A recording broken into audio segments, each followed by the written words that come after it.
আসলে যদিও সিপিআইএম এর নাম করেই বলা, সিপিআইএম তো লোকসভাতে মাত্র 4 জন সদস্য, অর্থাৎ সিপিআইএম পার্লামেন্টের শক্তি হিসাবে আমরা তাদের কোনো চ্যালেঞ্জই না।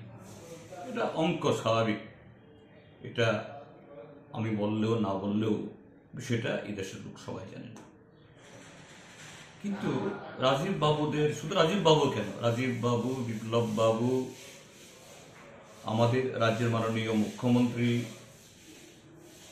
তাঁদের উত্তর ত্রিপুরার একজন উচ্চ সাংবিধানিক পদে আসীন একজন ব্যক্তিত্ব, তাদের বক্তব্য শুনলে মনে হয় বোধহয় আমাদের দেশে কমিউনিস্টরাই তাদের সবচেয়ে বড় মাথা ব্যথা।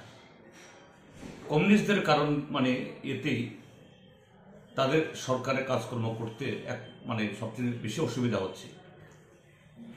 আসলে এটা কমিউনিস্টদের কেনা, কমিউনিস্টদের নাম ধরে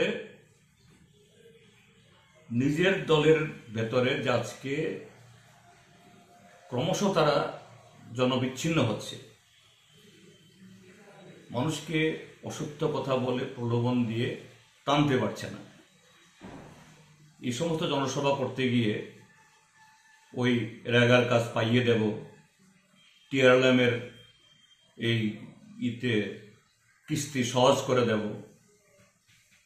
ঘরের স্কিম দেব, বা এখানে না আসলে পরে এই সমস্ত সুবিধা থেকে নাম বাতিল হয়ে যাবে, সুযোগ পাবে না, এই সমস্ত কথা বলে তাদের আনতে হচ্ছে।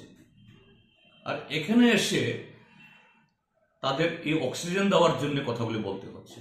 যেমন বলছেন, আরে তুমি অভিনন্দন র্যালি করছো, তোমার দলের গৌরব তুমি করছো, তোমার দলের বাজেট সম্পর্কে তুমি জনগণকে বোঝাচ্ছ, এই জায়গায় হাত পা ছুড়ে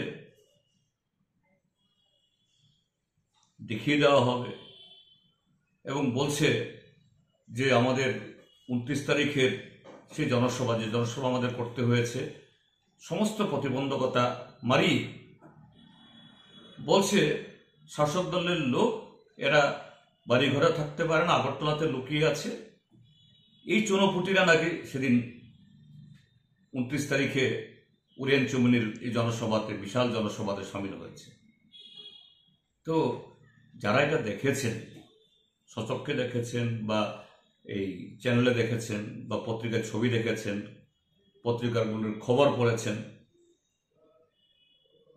0.001% লোকও কি তাদের সাথে সহমত পোষণ করবেন না?